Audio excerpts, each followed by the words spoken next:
a video to talk a little bit about some things that have been going on in the Argentine media and some comments that I made about the Global Tech Forum in Argentina, amongst other things. So let's go through it. I am a supporter of the philosophy of what Milei is trying to do in Argentina.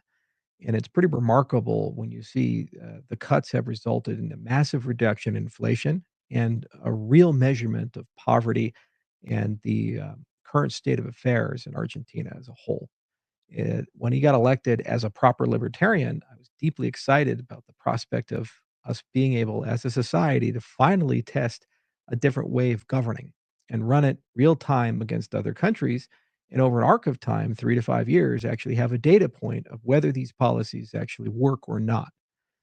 For a long time, people like Ron Paul and others of his kind have been discussing uh, why these are good ideas.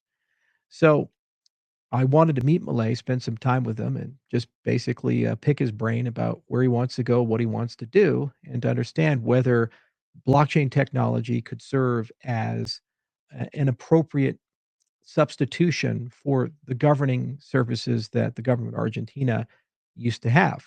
You see, you can't just cut something that represents 70% of your economy and assume that the free market's going to come in and do an adequate job. There are many things that the free market does well, but it would be utterly disingenuous to say that everything always has to be the free market. There are a reason why we have laws and the rule of law and courts and commercial protections and oversight and police. The question is, what is the balance between public and private? And can there be a third option, a blockchain, that acts as a regulating mechanism for both and an interoperability mechanism between both to avoid a government from getting too powerful and overcoming the private sector, or the private sector getting too powerful, forming a cartel, co opting the government, and turning everything into a corporatist society, and then creating incumbency advantages using regulation, which is what's happened in the United States. So, I was very excited to see if there was an intersection point between these 2, and if it was part of that agenda. So, initially, we flew out to Argentina. We spent quite a bit of time talking to various people in and out of government. We went through the entire presidential protocol, and my prior statements are accurate. That got terminated, and it got terminated by people in the orbit of the president who seemed to want to turn Axis into a commercial game as opposed to a game of merit. And so the media in Argentina has reached out to me. Many, many people want to interview me and say, well, tell us more about that. Because their intention is not to have a real dialogue about who Malay is or what Malay is doing. They simply just want to run the headline. American billionaire says Malay is corrupt in accepting bribes. That's the headline that they want. And I'm not going to give it to them. I just won't do it. I know the game these ghouls play. I know who these people are. And they have absolutely no interest in the future of that country, the solvency of that nation. All they want to do is just get ratings and play a political game. Our media does exactly the same thing in the United States. There are many distasteful things that people do, and distasteful endorsements and other things people do. And I've learned to judge people in a more nuanced way. Is it possible that things like Libra can be transformed into something for a force for good for the Argentinian people? Probably. There are many different paths that a person could take to do that. Fundamental changes would have to be made in the token distribution, the infrastructure around the token, and a game plan would have to be put on the table of where real use and utility would come from. A meme coin is not fit for purpose for these things, other than to enrich the people who have launched it, as CoffeeZilla and other people have repeatedly pointed out, and these transitive connections and the sniping and other things repeatedly point out for all those who do these endorsed meme coins. But that's not my place to say whether it's in their heart or in their ability and intention to go one way or the other. It's a wait and see. And it's their integrity and character that will guide them. And if they actually want to do this and push this project along, then I hope for the best because I think blockchain can be an indispensable part of governance. But that doesn't discount the fact that Malay has been a force for change in Argentina. and has radically transformed that government from one of a malaise where people believe that the future would be dimmer to one where people are optimistic. Every metric has improved: direct foreign investment, global standing, and overall, the belief that Argentina will recover and its economy will grow rapidly. GDP growth will return, and competitiveness on the global stage will get better. No way Libra in any way, shape, or form changes that. I truly wish that things would have been different and that certain people would have not been introduced to Malay to convince him to get involved in these things. But here's the reality that people are missing. If a person's in their 50s and 60s and 70s, as Trump is, or Malay is, or other politicians who are in the ruling class, this technology is so blatantly alien to them. Think about it. They grew up in a time before the internet, before cell phones. They grew up at a time when you wanted to hang out with your friends. You got on a bicycle and rode to their house. Maybe they're there, maybe they're not there. You could call them on the phone. Well, you're calling a landline, and their mom would say, "Oh, I think I saw Johnny. I don't know." That was where they started, and they walked through the technological miracles and innovations and saw things like the personal computer revolution, saw things like the dawn of the internet with the old 56K modems and the little screeching that tie up your phone line, and then saw the rise of social media, amongst other things. And some people have adapted exceedingly well, some people haven't. And AI and blockchain are two very new innovations, and they have radically different cultures, radically different structures, radically different rules. And it's very hard, if you've been through many of these changes, to be able to enter in blind and expect good results. It is very easy for scammers to take advantage of a person's reputation and status and use them to enrich themselves, even when people have the best of intentions, which is why every great leader is not just a leader in their own right, but it's incredibly important for leaders to have a good inner circle around them. And we'll see in the next 6 months to a year changes in those inner circles when leaders have scandals or problems. We saw this with Reagan and Iran-Contra and the speech last night with Malay. I have every reason to believe that he's going to make systematic changes in the people around him and how access works. And furthermore, develop a stronger due diligence for blockchain technology. I do believe that Argentina has some of the best and brightest minds in the cryptocurrency space. And Malay doesn't have to travel very far to talk to people who are from Buenos Aires and who speak Spanish natively to actually get great advice. People like Sergio Lerner, for example, who's been in the Bitcoin space since 2010. In fact, he was the person who figured out how many Bitcoins Satoshi had. Globant, for example, the founders there and their team have one of the largest blockchain working groups in all of Latin America, and they're incredibly talented, extremely smart people. You can give sanguine and extremely accurate advice. He's the president of the country. At any given moment, he can pick up the phone, call those people. They will take the phone call. And out of duty to their nation, absolutely give him good advice. And I'd encourage his administration to do that. The media is not going to help.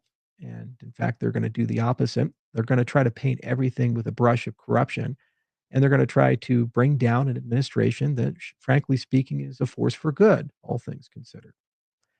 But it's obviously Javier's decision, the president's decision of where he wants to go and what he wants to do and how he wants to approach these things. One of the reasons I flew down there is I wanted to connect him to a broader network of people within the cryptocurrency ecosystem, including American regulators, to have a broader conversation about what this technology means to him. And while it's unfortunate that these types of things happen, in no way is this going to stop the cryptocurrency momentum that's in Argentina, which is some of the strongest in the world. And in no way is it going to prevent Malay from being able to interface with the industry later on. He just has to decide to pick up that phone and call the right people. And I'd encourage him to start in his backyard because he has a lot of very good people there and good connections there. For my part, I will continue being a supporter of the libertarian cause, and I will be always a supporter of the hybridization of government with blockchain. I believe that you need to have a public sector, a private sector, and a blockchain sector. And only when these three things are put together can we ever truly return to that Lockean notion of the government being a trust and us being the beneficiaries of it, and for society to evolve and improve. No one is completely honest. No one is completely free of humanity. And the great part about blockchain is it doesn't matter if you're the president or a peasant or someone in between, it treats you exactly the same way and it forces everybody to play by the same rules. And the existence of a capability like that is what moves society forward.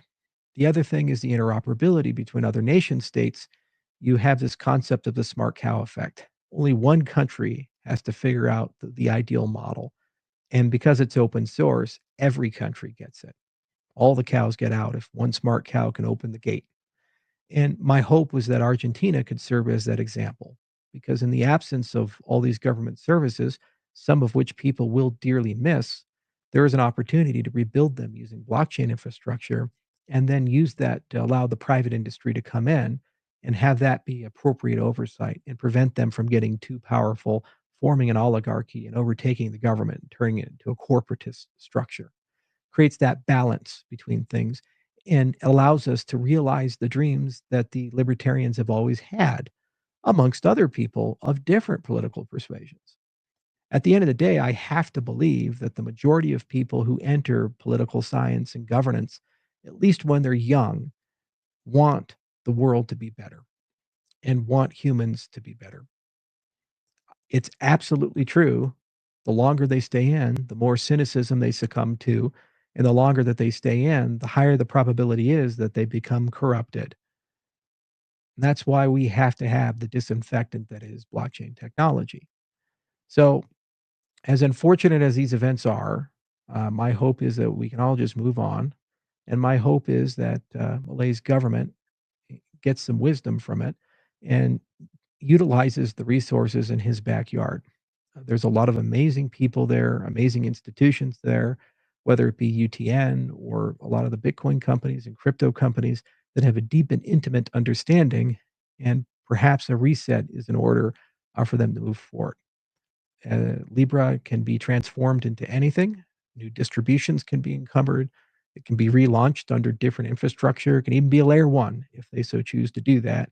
And there's plenty of utilities and use that voting systems, things for supply chain, budget systems to track real time the entire budget of the nation.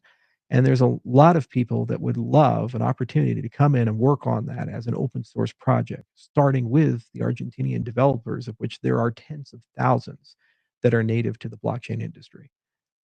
And of course, we would. And I know for certain that other people like Avalanche would, and ICP would, if only given an opportunity.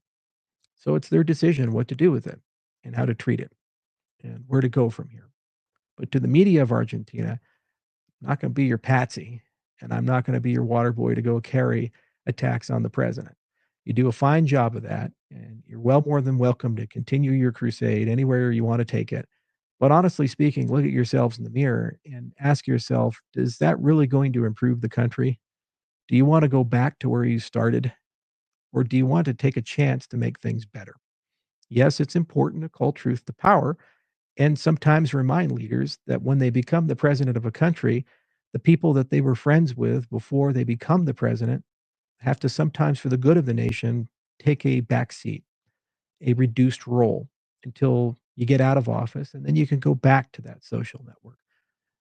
And maybe it is good to remind a president of that from time to time. But the other side of the social contract is you have to let people make mistakes. And you can never allow a mistake to solely define every single thing a person has done. And if you're unwilling to hold such a standard, then you have to ask yourself, how would your life be if you weren't allowed to make mistakes, to misspeak, to live under such extreme scrutiny that the minute you slip up, there are dire consequences? These are human beings, as great as they can be, as virtuous as they can be. No human is perfect. So it's what they do after the mistake is made, the accountability they take, the integrity they have, and the changes that they make.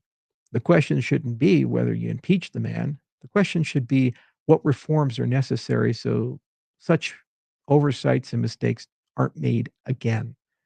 And who holds them accountable to making those reforms? And how do we keep moving forward and improving things? If you're unwilling to engage in that type of dialogue, then can you honestly expect people to take you seriously? Because your only job is to destroy, not to create. And we will never get ahead as a society if that's the case. So, the people of Malay's government, keep up the good work, keep the faith, keep building. Every one of us abroad want you to succeed. We really do. And stay away from the meme coins. They're tough. They really are. And there's a lot of people in this space that their only job is to make a buck. They don't really care if you succeed. They don't really care if you build a great nation or not. They just want to improve their own lot in life. As free market economists, you keenly understand the concept of rational actors and self interest. So be the master of the invisible hand, not the recipient of it. Thank you all for listening. Cheers.